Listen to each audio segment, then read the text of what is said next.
150% more people were perfectly capable of saying yes to the opportunity of insulating their home, but because the scarcity in the situation wasn't brought to light, as too many professionals do, they left 60% of their success on the table using gain language. What they got was just 40% of what was possible with a single principle of persuasion. Welcome. I'm Dr. Robert Cialdini, and this is the Ethical Persuasion Unlocked podcast. Here, you'll find lessons from the science of persuasion and business growth strategies to unlock the success that has always been yours. Your host is Patrick Vanderbert, a first mover and licensed trainer of the Cialdini Institute, joined by valuable guests whose advice you won't want to miss. Welcome to the only podcast hosted by a Cialdini Institute licensed trainer in which I share valuable insights true to Dr. Cialdini's teachings that you should not miss, and that you'll be able to use immediately to stop wasting time, resources, cooperation, loyalty, success, and competitive advantage that is currently slipping through your fingers. Everything I share is most powerful when used ethically, which is why my students and my audiences love what we share. And it is also backed by the science of persuasion, human decision-making, and human behavior. Sometimes I have a guest on my show, and we can discuss a wide range of business growth and scaling topics. But today, you'll get another deep dive in one of the universal principles of persuasion: scarcity. I'll explain why scarcity works and what powers it. We'll dive into limited time and limited number offers, and a simple technique that you can use that, in the case study I'll share, produced a 150% increase in the number of people saying yes to a proposal.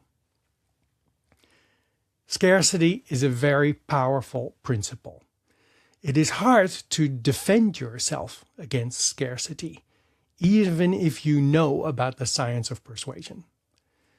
We could define the principle of scarcity this way. When things are scarce, rare, or their availability is questionable, we value them more and we want them more. The principle of scarcity is powered by a number of elements. We know that typically things that are difficult to get are more valuable, and therefore the availability of an item or a service functions as a shortcut that provides us a clue about its quality. Then we have the fear of missing out, or FOMO, powered by loss aversion, which motivates us to not miss out on something that is of high quality. To make matters worse, if you will, there is the psychological reactance theory, which means that we react to the loss of freedoms by wanting to have them more than if they were readily available to us. All of this, together and more, makes for a very powerful principle of persuasion that acts on us. If we had to rank principles of persuasion in terms of how difficult they are to detect when they're used on us, then in my opinion, the principle of scarcity and authority would be at the top of the list. Once you have developed awareness and application skills regarding how the principles of persuasion work, you can build up your defenses so that when someone uses them on you, you'll be able to identify that attempt and then consciously contemplate if the information connected to that principle was used in an honest and ethical way. If that is the case, then you don't really mind because, well, that's in your favor because you want to receive that information.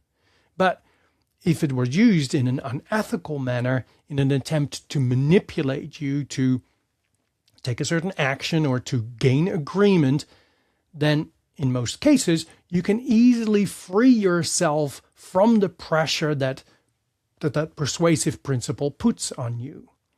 But when it comes to the principle of authority, which we covered in episode 13, and the principle of scarcity, that persuasive attempt may go completely undetected, even for those well trained in persuasion science. Scarcity information allows our System 1 part of the decision-making brain to take a shortcut to a quicker decision. If you have little idea what I'm talking about now, then you have likely missed episode 2, where I elaborate about the science of human decision-making. Because people have a natural understanding of how scarcity information affects us, too many businesses and professionals use scarcity information in unethical ways, which can have long-lasting and disastrous consequences. I discussed this with Brian Ahern in episode 5.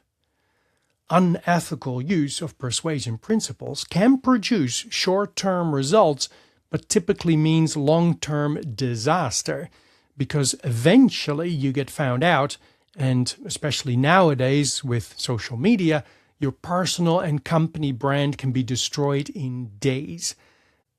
And besides that, forcing your employees to engage in unethical practices can have detrimental effects on the retention of some of your best staff members, because most people don't want to lie and cheat other people to get ahead. And with many options to choose from when it comes to where they want to work, they may move away from you far more readily. So before I give you a powerful introduction into the workings of the principle of persuasion, a firm wake-up call is appropriate, aimed at those who are hoping to fine-tune their underhanded and unethical practices using the principle of scarcity. If you know that scarcity information is powerful, and you know you've produced profits from its use, but you've never invested in formal training for you and your team to learn how to use all the principles in the most effective way, then you are likely still underperforming your potential, and you'll risk all you've built with clients and team members. Then I have another warning, and this is for those who have not done formal training in Dr. Cialdini's world-renowned approaches to persuasion, and who are using scarcity information in their advertising, marketing, sales pitches, and online without a premeditated intent to deceive. I've seen it too often, and audience members of my keynotes and workshops have realized it themselves once they reflect on their own practices, that you could be using scarcity or other persuasion tactics in what is actually an unethical way, therefore also risking it all. And there is no need. Just get the skills to use the science of persuasion properly, and you'll be able to benefit from all the principles and use them ethically to build strong and loyal relationships. Now, let's teach you a little bit about the principle of scarcity and what's behind it. Our reaction to scarcity information is ingrained in us. It is a basic survival tactic, and it starts appearing in us very young. Dr. Cialdini's book, Influence, the Psychology of Persuasion, mentions many interesting facts, but let me share some with you. Process this for a moment. When managers make decisions, they attach greater importance to potential losses than potential gains. In sport, when decision makers take time to consider a situation involving losses, they take more time than making decisions about potential gains. When college students consider that they could experience a decay or an improvement in their romantic relationships, they experience much stronger emotions when they consider equal-sized decays in their relationship instead of improvements. People are more likely to cheat when they need to avert a potential loss than if they were to achieve a gain. We all know the pressure we feel when we're in a good, potentially important conversation and the phone rings. It could be a complete waste of time, but too often we turn away from what was potentially an important activity that we were doing and we answer the phone. Why? Because we may not be able to talk to those people later, and the potential opportunity to receive the information that the call was meant to bring us could be lost. You may also be interested to know that compared to potential gains, losses impact our attention more, our arousal, such as heart rate and the dilation of pupils, and brain activity. Dr. Cialdini also highlights in his book Influence another dynamic that gives scarcity more power, and that is the psychological reactance theory. We fear losing the freedoms that we have. When we are confronted with a situation where something interferes with our ability to access something, we will react against that interference. We end up wanting whatever it is more, and we put a greater effort in to obtain it. A study done in Virginia tested how boys around the age of 2 responded to 2 toys that were presented to them. Their mothers took them into a room where there were 2 toys that were equally attractive. One toy was placed in front of a plexiglass barrier and the other behind it. For half the boys, they had made the situation such that the barrier was just 30 centimeters or 1 foot tall. The boys could easily reach over it and access the toy behind it. The other half of the boys were confronted by a different situation. For them, the plexiglass barrier was 60 centimeters or 2 feet tall, so they couldn't reach it easily. And if they wanted to access it, they would have to go around the barrier. The question was, how quickly will the boys make contact with the toys under those different circumstances? Get this. When the plexiglass wasn't really a barrier, both toys were on average touched just as quickly. But when the plexiglass posed a real barrier to getting to the toy behind it, the boys went for it much more quickly. In fact, it was touched 3 times faster than the easily accessible toy in front of the barrier. When kids are around the age of 2, they start discovering that they're individuals. This feeling of autonomy brings up the concept that they have freedoms, and they will want to test and discover those freedoms. That is what we parents call the terrible twos. Put them down, they want to be picked up. Pick them up, they want to be put down. For young parents listening to this, it might be helpful to realize that this is an exciting period for your child as it discovers who they are as individuals, and as they are trying to find out where and when they have these freedoms or when they can be expected to be controlled. It would be wise to give them consistent information. Of course, we also see this in the teenage years of kids as they move from children to adults with more rights, responsibilities, and freedom. As Dr. Cialdini highlights, when we as parents place restrictions on our teenage children in, for example, the choice of a partner, then we can expect firm resistance.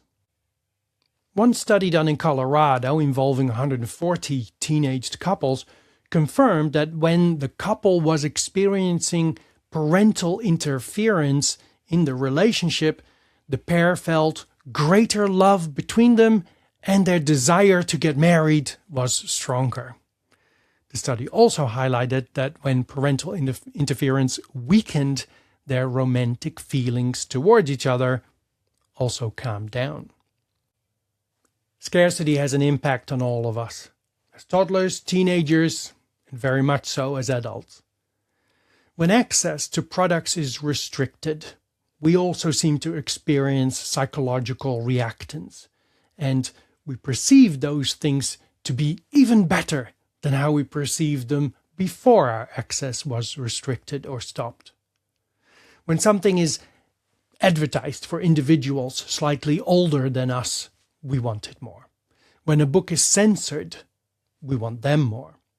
When information is restricted or banned, we want access more and we believe the information more, as was the case with University of North Carolina students, when they were made aware that a speech against co-ed dorms on their campus would not be allowed to happen.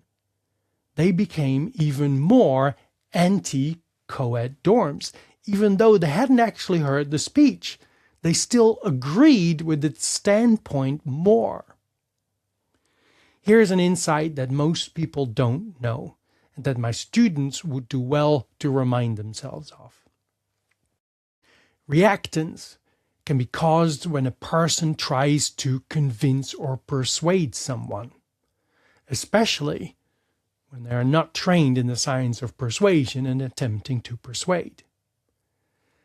The thing is that when we get the impression that someone is trying to convince or persuade us away from our position, we feel our freedom is threatened. We feel that we may not be able to decide on our own and immediately become less likely to accept what is being proposed to us. We know that doing any activity without the science available for it is likely not going to achieve the best results. Imagine an architect building a skyscraper without knowing or using the science, a surgeon trying to operate, or an electrician wiring up your home. That's not going to turn out well, and we all know that. Yet, when it comes to achieving our goals in business, in communication with our teams, in sales, too many people are trying to achieve perfection and falling short without even knowing it. Not you. You're starting to acquire this knowledge slowly. But now you can appreciate the fact more that when someone, perhaps a team member of yours, doesn't understand persuasion science fully with its subtle nuances, and they're not able to eliminate this automatic reactance to your proposal with well-placed ethical use of information that falls under the principles of persuasion, then the likelihood that that audience will accept, buy into, or support your proposal, suggestion, or idea is going to be a lot less likely. And it doesn't need to be if we just use the science available for our profession. Having said that, and my certification students will know this, when it comes to the use of persuasive information and the 7 principles, we don't actually want to use too many at the same time, or we risk our message also being perceived as an attempt to convince or persuade. For this reason, you want to limit the use of persuasive principles to 1 or 2, maybe 3 in a communication. But Dr. Cialdini does mention an additional way, besides the use of the principles, to reduce the strength of this reactance feeling that your audience may be experiencing in response to your message. One way to do this is to mention a weakness or a drawback to the change that you are proposing. This helps you establish credibility, but more importantly, related to reactance, by giving your audience both sides of the choice, the positive and the negative, you reduce the perception that you are trying to push them towards one option. Let's talk about limited number and limited time offers. I'll even tell you which one is more powerful. Do you know? Which one's more persuasive? If we say, there's only X amount of these left, or if we say, you only have X minutes left to make your purchase. I'll let you think about that for a little bit. We'll go back to that. And I will also explain that there is a lot more to scarcity than just limited number or limited time offers, which will allow you to use it ethically in a far greater range of situations and prevent the wastage of many successes that you're currently losing. But let's dive into limited number and limited time tactics first. Because we know how we react and how people react when confronted with the fact that something is running out, we see many influence professionals use the limited number tactic, making their audience aware of limited numbers being left available. There's only 2 of these televisions left in this size, and we won't be able to get more for at least 3 weeks. This is the last pair of shoes that we have in this size. There's only 4 of these cars left in the country. And of course, we see this online as well. Popular online hotel accommodation sites will tell you how many rooms they have left at that price. Airlines tell you how many seats are left at that price, which they haven't been telling people for all that long. Some doctors and dentists will use online booking sites that show how many appointments are still available. And online retailers show stock numbers when they are near exhaustion. Sadly, the limited number tactic is also used unethically, and too many professionals and websites make false claims about something being limited in number. This, of course, works, but this unethical use has many risk factors, including one that can see a personal or company brand name destroyed in days. As we dive deeper into in episode 5 with my friend and colleague Brian Ahern. Once found out, your credibility can be damaged beyond repair, and more governments now hold businesses accountable for misleading behavior and tactics. We want to use this ethically, and when we do, our audience will also want to hear about the scarcity in the situation. If you are considering purchasing a TV or a pair of shoes for an event next weekend, or book a hotel room or an airline ticket, and it truly is the last one or one of only a few, you'd want to know, right? It enables you to truly weigh up your options and to assess the risk of you missing out if you wait. Without that information, you might assume you have plenty of time to consider and research alternatives, only to find out that the thing that was perfect for you is now no longer available, or now you have to accept a less favorable alternative. We can't cover every use and nuance of scarcity in here, and neither am I trying to. This is not a course. But there are so many ethical paths to using scarcity and the other 6 principles and contrast that there really is no need to use unethical approaches, given the risks involved when you and your team can just get proper persuasion skills and maximize the chances of people saying yes to you and building long-lasting, loyal relationships at the same time. Let's jump across to limited time tactics. Here, the influence professional sets an end time for the situation by which the recipient of their persuasive appeal must decide, also called deadline tactics. This can be a time in the future, but some sales professionals may try to impose the ultimate deadline tactic, which is right now. In which case, a salesperson, for example, tries to force a person to make that decision right there and then, or the deal is off, or they will have to pay a higher price. It is, of course, extremely unlikely that genuine conditions exist that would warrant such a firm condition. Someone might make a claim that they can't process all the sales if they don't get placed when the consultation happens. But their tactic is not there to take the pressure off their overburdened sales department. It has been put there to prevent their audience from taking the time to consider the offer more closely by scaring them that they can't get this deal later, which makes them want it more. Personally, when someone tries to confront me with a deadline, especially a right now deadline, the brakes go on. and I take serious time to evaluate if the urgency that I might feel is actually genuine, and if their intentions are to manipulate. Most of the time, it means an end to the conversation, and I lose interest altogether because I think it says a lot about the person or the company using manipulative tactics. Would they value a relationship with me? Probably not. Would they be there with good customer service if I needed it after the purchase?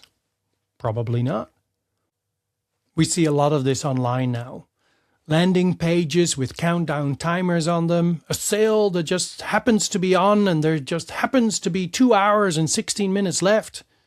And guess what? When it expires and you reload the page, you have another 2 hours before the sale ends. I've seen pages where they didn't even take the trouble to tell you why there is a countdown timer there. No reason. Just a 5-minute countdown timer on a page where you're supposed to pick an appointment time. I can't help it. I need to let it count down and I want to know what happens. Of course, this is my field of work, but even as a consumer, I want to know about the integrity of this company. The timer runs out. The appointments are marked as no longer available, but you refresh the link and they're back, along with another 5-minute countdown. You might have decided to make an online purchase and click the finalize transaction button after having organized your payment, and the next page is an attempt to upsell you. That's not necessarily unethical, but putting a timer on that page, I think would be. That's just there to scare a scarcity reaction out of you. There is unlikely to be a justifiable reason for a timer. What does it matter if I decide on that in 5 minutes or hours? How dare they use such powerful psychology on us to manipulate us? And I encourage anyone to expose these businesses. And lots of people do. Good. Social media is full of videos of businesses being caught lying or trying to deceive people. But genuine reasons for there to be a limited time availability do exist. Currency values change, raw material costs change, production costs change, and pricing may need to be adjusted at particular times, giving us a genuine reason for an opportunity to be limited by time. We may give someone a proposal or a price for their consideration, but we can't honor that proposal or price indefinitely. The overall situation may change, and after a certain time, we need to reevaluate if we can offer the same again. When it comes to booking me for an in-company keynote or workshop, there is a number of factors that impact what the investment in such a program would be. The further in the future the booking is, the more easily it allows me to prepare for the event and to plan around it. That allows me to encourage bookings further out by offering a more attractive price. How busy I am in that month of the proposed booking is also a factor.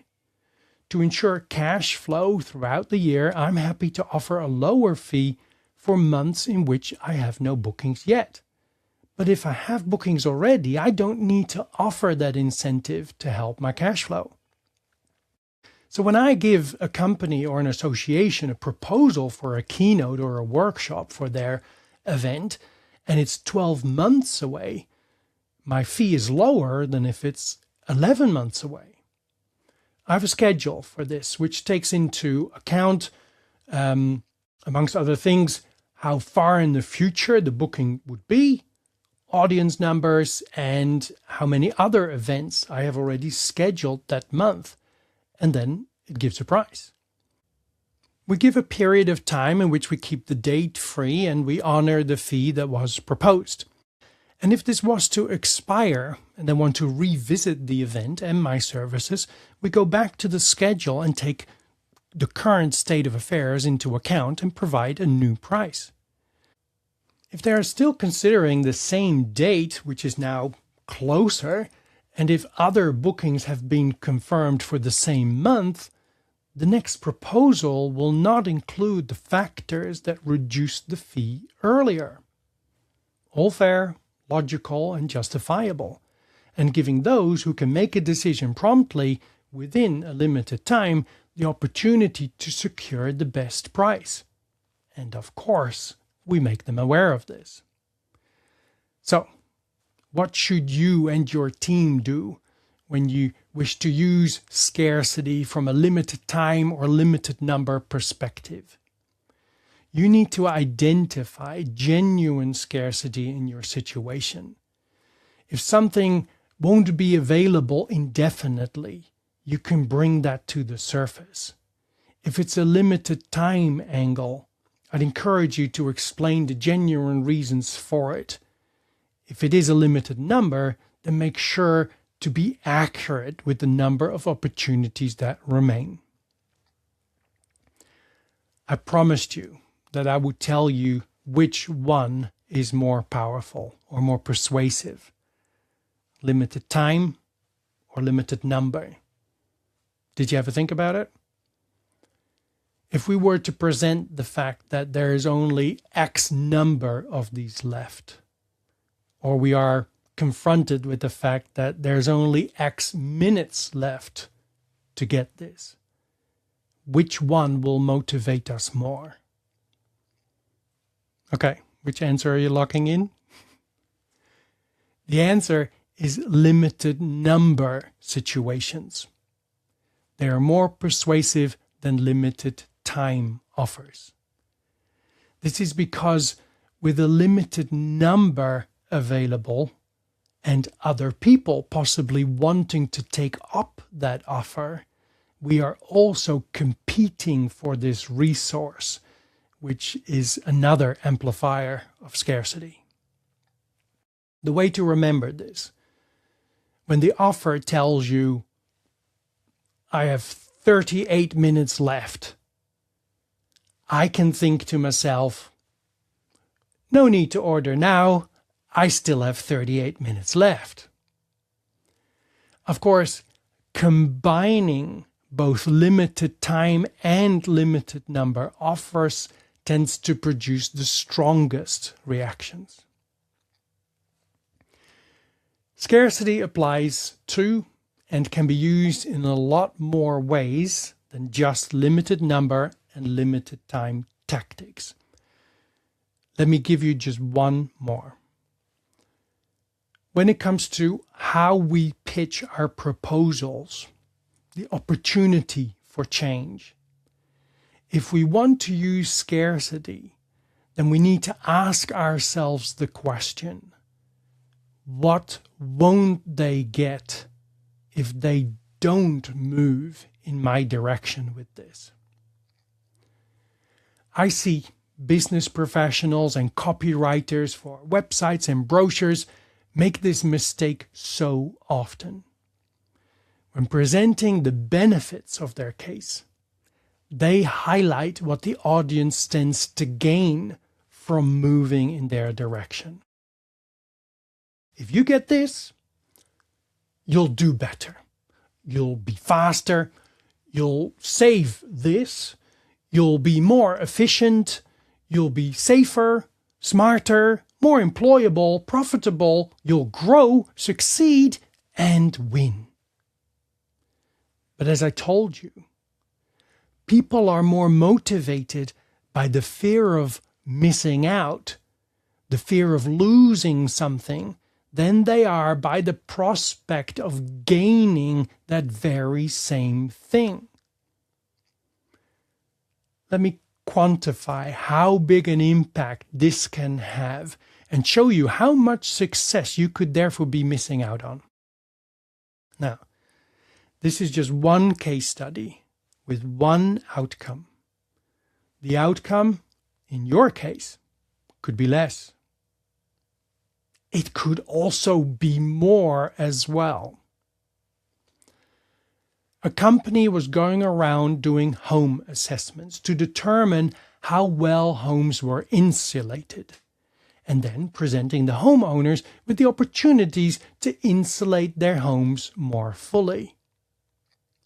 Half of the homeowners were told that if they insulated their homes fully, they would be able to save, let's say, $1 a day. A gain instruction. The other half of the homeowners were instead told that if they failed to insulate their home fully, they would lose $1 a day. A loss instruction. 150% more people were perfectly capable of saying yes to the opportunity of insulating their home, but because the scarcity in the situation wasn't brought to light, as too many professionals do, they left 60% of their success on the table using gain language. What they got was just 40% of what was possible with a single principle of persuasion. How about you? How about your team? What language do they use without application skills that guided formal training would help them to develop? I bet that their native approach is gain language. And how much is that costing you? If you fail to implement ethical persuasion skills in your business, you will be losing every single day. We've come to the end of our deep dive into the principles of persuasion. I compliment you on your curiosity and desire to get new knowledge and skills, and I hope you'll continue to follow us and recommend this podcast to others as we continue to share value here. I've enjoyed giving you these powerful insights, but please realize that there is a lot more to this, and that without formal training, you and your team will never develop proper application skills and gain the confidence that you're using this right, and that is costing you every day.